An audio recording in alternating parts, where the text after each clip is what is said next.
Hunter की पिछली episode में हम लोगों ने देखा था आरवी की पूरी टीम का सामना एक मॉन्स्टर के साथ होता है जो कि एक नॉर्मल रैंक की डंजन के अंदर एक हिडन बॉस होता है। वो सारे उसके साथ फाइट करने के लिए आगे बढ़ते हैं, लेकिन वो सारे के सारे मारे जाते हैं सिर्फ रैन को छोड़कर, जो कि एक वीक हंटर है। रैन को पता है कि वो यहाँ पर मरने वाला है। रैन वहाँ पर मौजूद आरवी की तलवार को उठाता और कहता है, अगर मुझे यहाँ पर मरना है तो मैं यहाँ पर फाइट करके मरूंगा, ऐसे नहीं मरूंगा। और वो तलवार को उठाकर बॉस के ऊपर अटैक करने के लिए आगे बढ़ता है। तो एपिसोड 3 की शुरुआत में रैन को दिखाते हैं जो कि चिल्लाता हुआ उस तलवार को लेकर बॉस के ऊपर अटैक करने के लिए आगे बढ़ता है, जबकि वो बॉस भी उसके ऊपर अटैक करता है। रैन जंप करते हुए जैसे ही अपनी तलवार को घुमाकर उस पर अटैक करता है, आगे से वो बॉस भी अपने साइड को घुमाकर उसके ऊपर अटैक कर देता है। रैन बहुत ज्यादा जख्मी हो जाता है। रैन चिल्लाते हुए कहता है, अगर मैं यहाँ पर मरने वाला हूँ तो मैं तुम्हें भी अपने साथ लेकर मरूंगा, क्योंकि वो अभी तक उसकी बॉडी के साथ अटैच होता है। वो अपनी तलवार को उसके सीने में दंसा देता है। जैसे ही वो अपनी तलवार को उसके सीने में दंसाता है, वो हिडन बॉस चिल्लाना शुरू कर देता है और उसकी चेस्ट में से बहुत सारी रोशनी निकलती है। हिडन बॉस पंच मारते हुए रैन को पीछे की तरफ फेंक देता है। रैन इतना ज्यादा जख्मी होता है कि उसकी आंखें बंद होना शुरू हो जाती है। रैन कहता है, मैंने तुम सब लोगों का बदला ले लिया, अब तुम सब लोगों की आत्मा को शांति मिल सकती है। और साथ ही वो अपनी आंखें बंद कर लेता है, तबकि उसके सामने जो हिडन बॉस होता है उसकी बॉडी से बहुत ज्यादा एनर्जी निकलती है। और जैसे वो एनर्जी निकलती है, सामने एक रोशनी फैल जाती है और सब कुछ व्हाइट हो जाता है, जबकि रैन एक अलग ही डायमेंशन में चला जाता है। रैन खुद भी बहुत ज्यादा हैरान होता है और कहता है, ये मैं कहाँ पर हूँ, ये कौन सी जगह है? क्या मरने के बाद ऐसा लगता है? क्या मरने के बाद हम लोग ऐसी जगह पर चले जाते हैं? रैन कहता है, बाकी सब लोग भी तो मेरे साथ ही मरे हैं, क्या पता मैं उन सब लोगों को भी यहाँ पर देख सकूं। रैन जल्दी से अपने कपड़ों की तरफ देखता है और कहता है, मैंने कपड़े क्यों पहने हुए हैं जबकि मैं मर चुका हूँ? मरने के बाद कोई कपड़े कैसे पहन सकता है? उसी वक्त रैन के सामने एक विंडो ओपन होती है। रैन कहता है, ये क्या है? उस विंडो के ऊपर लिखा होता है, कंग्रेचुलेशन। उस विंडो में रैन से कहा जाता है कि तुमने एक सीक्रेट मिशन को अनलॉक कर लिया है, अब तुम्हें इस सिस्टम का हिस्सा बना दिया गया है। तुमने लास्ट हाई प्रीस्ट को मार दिया है जो कि इस डंजन का हिडन बॉस था। और साथ ही नीचे कंडीशंस लिखी होती है कि इस मिशन को पूरा करने की सिर्फ 4 ही कंडीशंस थी। नंबर 1, पूरी डंजन को क्लियर करना है, हिडन बॉस को मारना है। नंबर 3, बाकी के सारे टीममेट्स को मरना पड़ेगा और सिर्फ एक ही को जिंदा रहना पड़ेगा। और साथ ही उसके पास एक और विंडो ओपन होती है और कहा जाता है, तुम्हें इस हिडन बॉस को मारने पर एक इनाम मिला है। फिर उसको उसका रिवार्ड दिखाया जाता है जो कि एक तलवार होती है और उसका नाम ब्लेड ऑफ इवोल्यूशन होता है। यानी कि रैन को उस डंजन में रिवार्ड के तौर पर एक ब्लेड मिला है जो कि इवोल्व हो सकता है, किसी भी कंडीशन में अपने आप को अपग्रेड कर सकता है। ये भी बिल्कुल सोलो लेवलिंग की तरह की स्टोरी है, लेकिन वहाँ पर वो अपनी स्ट्रेंथ को लेवल अप करता था, लेकिन यहाँ पर ये अपने ब्लेड को लेवल अप कर सकता है। नेक्स्ट सीन में फिर से उसी हिडन बॉस को दिखाते हैं जो कि एक मरे हुए टीममेट के बॉडी से उसका दिल निकाल कर खा रहा होता है, जबकि रैन भी वहीं पर खड़ा ये सब कुछ देख रहा होता है। और वो बहुत ज्यादा घबरा जाता है क्योंकि वो जिस टीममेट का दिल निकाल कर खा रहा होता है वो उसका दोस्त आरवी होता है। हिडन बॉस उसके दिल को खाने के बाद हल्का सा मुस्कुराता है और फिर वो रैन की तरफ देखता है। फिर वो उठकर खड़ा हो जाता है और रैन की तरफ आगे बढ़ना शुरू करता है। रैन बहुत ज्यादा घबरा जाता है। हिडन बॉस उसके सामने आकर खड़ा हो जाता है और अपने पंजे को यूज करते हुए जैसे इस पर अटैक करने लगता है, उसी वक्त रैन की आंख खुल जाती है। रैन जल्दी से उठकर बैठ जाता है। रैन अपने बिस्तर में लेटा होता है और कहता है, मैंने फिर से वही सपना देखा। जब से मैं उस डंजन से जिंदा वापस आया हूँ तब से ये अजीब सा सपना मुझे बार बार आ रहा है। वो हिडन बॉस तो मेरे दिमाग से निकल ही नहीं रहा, वो इतना ज्यादा पावरफुल था। रैन यहीं पर अपने बारे में बताता है कि मेरा नाम जेंग रैन है और मैं भी एक हंटर हूँ और मेरी हंटिंग टाइप हीलर है। हालांकि मैं एक बहुत ही कमजोर हीलर हूँ, मैं किसी को भी हील नहीं कर पाता। इसी वजह से बहुत सारे लोग मुझे डंजन में अपने साथ लेकर नहीं जाते। कोई भी मुझे अपना टीममेट नहीं बनाना चाहता क्योंकि मैं बाकी सबको बहुत ज्यादा स्लो कर देता हूँ। लेकिन कुछ हफ्ते पहले मेरे 2 दोस्त आरवी और रीना मेरे पास आए और मुझे एक नॉर्मल रैंक की डंजन के अंदर लेकर गए। वो नॉर्मल रैंक की डंजन हमारे लिए बहुत ज्यादा पावरफुल साबित हुई। वहाँ पर हमारा सामना एक हिडन बॉस के साथ हुआ। उस हिडन बॉस ने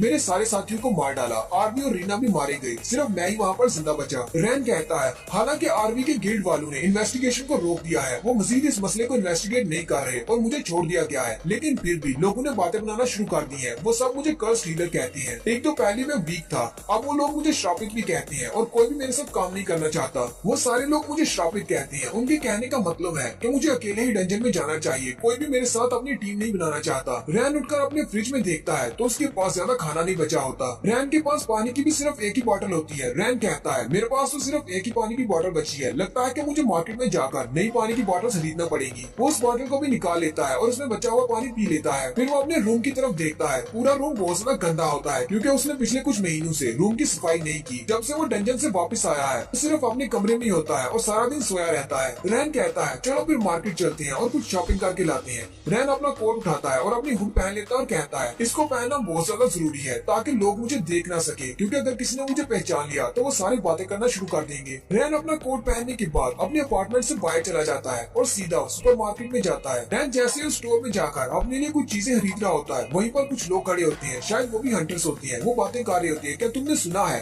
लास्ट टाइम डंजन में क्या हुआ था? कुछ हफ्ते पहले की बात है, एक नॉर्मल रैंक की डंजन के अंदर सारे के सारे टीममेट्स मारे गए, जबकि सिर्फ एक कमजोर सा हीलर बच गया। दूसरा उसे कहता है हाँ मैंने भी इस बारे में सुना है, मैंने तो यहाँ तक सुना है कि हीलर ने अपने सारे के सारे टीममेट्स को मार दिया ताकि वो वहाँ से सारे रिवार्ड खुद रख सके, लेकिन वो तो बहुत ज्यादा वीक हीलर था, फिर उसने ऐसा कैसे कर दिया? हो सकता है कि वो एक पागल है। दूसरा हंटर उसे कहता है क्या तुम्हारी खबर पक्की है, क्या वाकई में हीलर ने उन सबको मारा है? वो उसे कहता है हाँ मेरी खबर बहुत ज्यादा पक्की है, मेरा बड़ा भाई वो एक गिल्ड में काम करता है। दूसरा हंटर उसे कहता है तो इसका मतलब वो हीलर बहुत ज्यादा वीक है, सिर्फ उसने रिवार्ड्स लेने के लिए धोखे से अपने दोस्तों को मार डाला। अगर किसी दिन वो मुझे मिल गया तो मैं तो उसे अपने हाथों से मार डालूंगा। रैन भी उनकी सारी बातें सुन रहा होता है। रैन अपनी शॉपिंग करने के बाद काउंटर पर आ जाता है। रैन ने अपने लिए कुछ वाटर बॉटल्स और ब्रेड के पैकेट्स खरीदे होते हैं। वो काउंटर पर रखकर उसे कहता है मेरा बिल बना दो। काउंटर वाली लड़की उसे कहती है तुम्हारे टोटल 198 जुआन हो गए, क्या तुम बिल दोगे या फिर क्रेडिट कार्ड को यूज करोगे? रैन उस लड़की से कहता है मैं क्रेडिट कार्ड यूज करूंगा। वो अपना क्रेडिट कार्ड निकाल कर उसको दे देता है। वो लड़की उसके क्रेडिट कार्ड को मशीन में यूज करती है और साथ ही वो हैरान हो जाती है और उसे कहती है सर आपके क्रेडिट कार्ड में इतने ज्यादा पैसे नहीं है, आपके पास पैसे बहुत ज्यादा कम है। इतने पैसे आपके पास है, आप सिर्फ ब्रेड के पैकेट्स ले सकते हैं, आपको वाटर बॉटल यहीं पर छोड़ना होंगी। रैन उसे कहता है अच्छा ठीक है मैं सिर्फ ब्रेड ही खरीद लेता हूँ, और वो ब्रेड लेकर वहाँ से बाहर आ जाता है।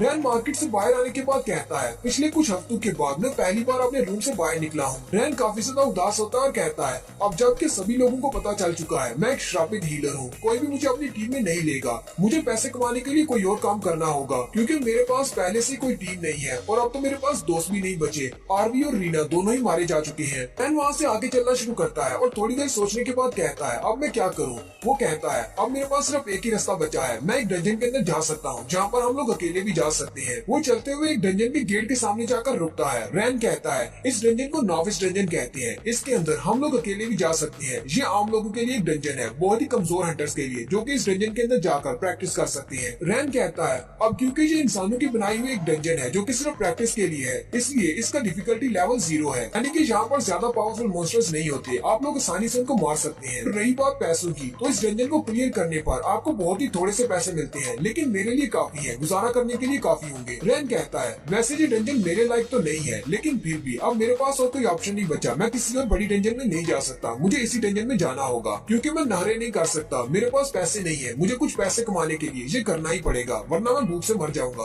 फिर रैन उस डंजन के गेट की तरफ आगे बढ़ता है, जबकि वहीं पर दो और हंटर्स को दिखाते हैं जो कि वहाँ पर खड़े होते हैं। वो उसको पहचान लेते हैं। एक हंटर दूसरी लड़की से कहता है मिंग क्या तुम्हें लगता है कि ये जेंग रैन है? ये वही कमजोर हीलर है, लेकिन ये यहाँ पर नॉविस डंजन के बाहर क्या कर रहा है? क्या ये इस नॉविस डंजन के अंदर जाने वाला है? वो लड़की मिंग उसे कहती है पता नहीं, शायद इसी डंजन के अंदर जा रहा है क्योंकि कोई भी इसके साथ टीम नहीं बनाना चाहता, लेकिन क्या ये वाकई में इस डंजन के अंदर भी मॉन्स्टर्स को हरा पाएगा क्योंकि ये तो बहुत ज्यादा वीक है। रैन जैसे ही उस डंजन के अंदर जाता है उसी वक्त उसके पास विंडो ओपन होती है और उसे कहा जाता है वेलकम टू द डंजन। रैन कहता है आज से पहले तो कभी इस डंजन के अंदर आने पर विंडो ओपन नहीं हुई, ये क्या आज मुझे बताया क्यों जा रहा है? रैन काफी ज्यादा हैरान होता है। रैन कहता है कहीं ये वाकई में वही सिस्टम तो नहीं जो मैंने अपने सपने में देखा था। उसी वक्त उसके पास एक और विंडो ओपन होती है और उसे कहा जाता है कंग्रेचुलेशंस, तुम इस डंजन को क्लियर करने के लिए क्वालिफाइड हो, जल्दी ही इस नॉविस डंजन को इवोल्यूशन मोड में चेंज कर दिया जाएगा। और लास्ट विंडो में उसे कहा जाता है हम तुम्हें बेस्ट ऑफ लक कहते हैं, इस डंजन के अंदर तुम्हारा एक्सपीरियंस बहुत ज्यादा अच्छा रहे और तुम्हें काफी ज्यादा स्ट्रेंथ मिले। रैन इवोल्यूशन मोड का सुनकर काफी ज्यादा हैरान हो जाता है और कहता है अब ये इवोल्यूशन मोड क्या चीज है? उसी वक्त उसके सामने बहुत ही गाड़ी से थिक फोग आ जाती है ब्लड कलर की। वो कहता है ये ब्लडी थिक फोग क्या है? जैसे वहाँ पर फोग आती है उसके हाथ में उसका ब्लेड ऑफ एवोल्यूशन अपने आप आ जाता है। रैन कहता है मेरा ब्लेड ऑफ एवोल्यूशन अपने आप मेरे हाथ में आ गया, लगता है कि इस जगह के साथ वो रिएक्ट कर रहा है। रैन कहता है इस जगह को देखकर तो ऐसी लग रहा है कि जो कुछ भी हो रहा है वो इस ब्लेड ऑफ एवोल्यूशन की वजह से हो रहा है। फिर रैन उसे ब्लडी फोग में आगे चलना शुरू करता है और कहता है चलो फिर देखते हैं आज यहाँ पर क्या होने वाला है और ये एवोल्यूशन मोड क्या चीज है। ऐसे वो थोड़ा सा आगे बढ़ता है तो उसी वक्त उसके पास एक विंडो ओपन होती है और उसे कहा जाता है तुम्हारे लिए एक छोटा सा टेस्ट है और उसे मिशन के तौर पर कहा जाता है कि तुम्हें यहाँ पर 100 अर्थ मॉन्स्टर्स को मारना है। रैन अपनी विंडो में सब कुछ पढ़कर बहुत ज्यादा हैरान हो जाता है और कहता है ऐसा कैसे हो सकता है?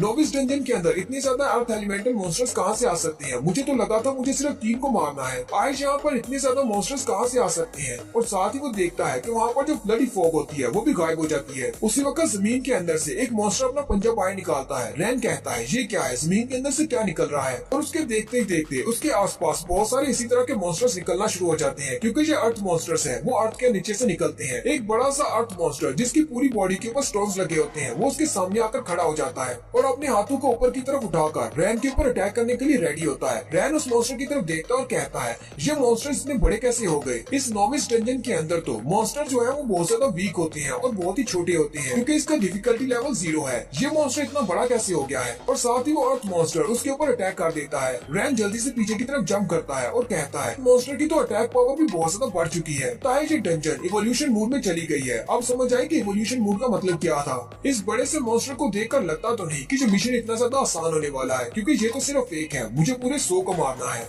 और यहीं पर हमारी एपिसोड 3 का एंड होता है। एक्सप्लेनेशन अच्छी लगी हो तो कमेंट करके जरूर बताएं। चैनल को सब्सक्राइब कर दें, वीडियो को लाइक और शेयर कर दें। शुक्रिया।